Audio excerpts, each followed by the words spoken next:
Assalamualaikum warahmatullahi wabarakatuh.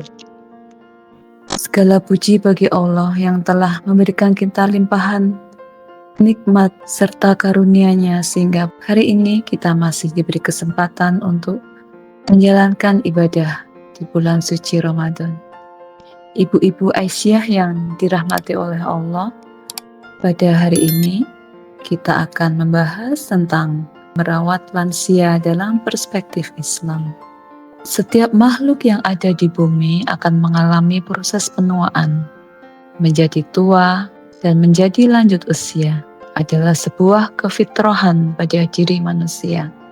Berkurangnya fungsi organ tubuh akan menimbulkan permasalahan kesehatan, baik secara fisik, psikis, dan kognitif.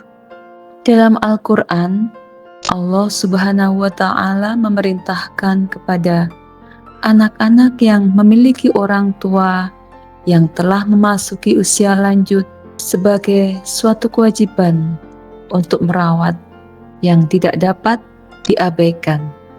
Sedangkan kedudukan kewajiban untuk merawat tersebut disandingkan oleh Allah Subhanahu wa Ta'ala setelah perintah penyembahan kepadanya. Dikatakan kewajiban berarti apabila kita tidak melaksanakannya, maka akan terhitung sebagai sebuah dosa, dan apabila kita melaksanakan, akan diberikan limpahan keberkahan. Perintah merawat orang tua terdapat dalam beberapa ayat dalam Al-Quran. Salah satu di antaranya ada dalam surat Al-Isra ayat 23, yang artinya, Tuhanmu telah memerintahkan agar kamu jangan menyembah selain Dia, dan hendaklah berbuat baik kepada ibu bapa. Jika salah satu di antaranya atau kedua-duanya sampai berusia lanjut dalam pemeliharaanmu, sekali-kali janganlah engkau mengatakan kepada keduanya, dan janganlah engkau membentak keduanya, serta ucapkanlah kepada keduanya perkataan yang baik. Dari ayat Al-Quran tersebut dapat kita simpulkan bahwa merawat kedua orang tua adalah perkara yang penting dan perkara yang prioritas bagi seorang anak. Kemudian secara garis besar ada 4 permasalahan yang dialami oleh lansia, yaitu fisik yang biasanya ketika sudah usia renta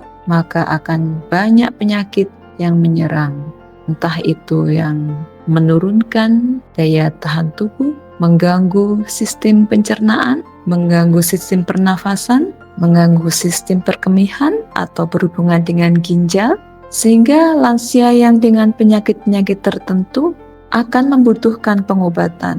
Nah, di sini peran kita sebagai anak untuk bisa mendampingi beliau berobat, merawat di rumah, untuk mengingatkan, mengkonsumsi obat-obat yang dianjurkan oleh dokter.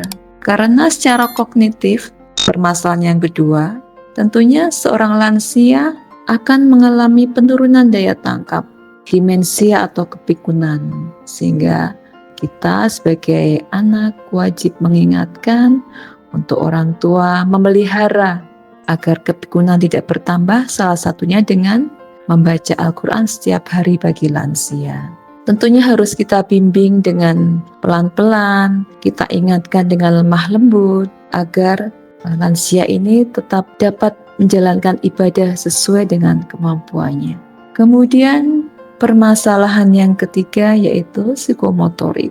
Kemampuan bergerak lansia ini tentu sudah sangat terbatas karena otot-otot yang sudah tidak sekuat seperti waktu mereka masih muda, sehingga kita sebagai anak bisa menyediakan lingkungan yang aman, lingkungan yang ramah lansia, dengan memberikan bantuan ketika lansia sudah mulai kesusahan untuk berjalan ataupun sudah hilang keseimbangan sehingga mudah jatuh, sehingga kita bantu dalam mobilitas baik itu di dalam rumah maupun di luar rumah. Kemudian permasalahan yang keempat yaitu lansia itu mudah sekali untuk merasa sedih pada afektifnya, pada perasaannya, mungkin seperti anak kecil lagi, sehingga kewajiban kita sebagai anak untuk menjaga perasaan beliau.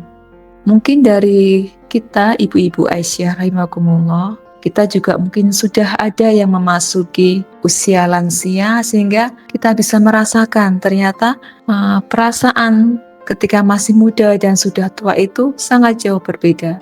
Ketika sudah masuk lansia kita merasa lebih perasa, lebih kalau bisa dibilang baper ya, lebih mudah tersentuh, lebih mudah emosi, entah itu emosi sedih, emosi marah, sehingga ketika kita menempatkan posisi sebagai seorang anak, kita bisa nyerateni atau bisa mendalami, bisa memahami perasaan orang tua yang gampang moodnya itu naik turun.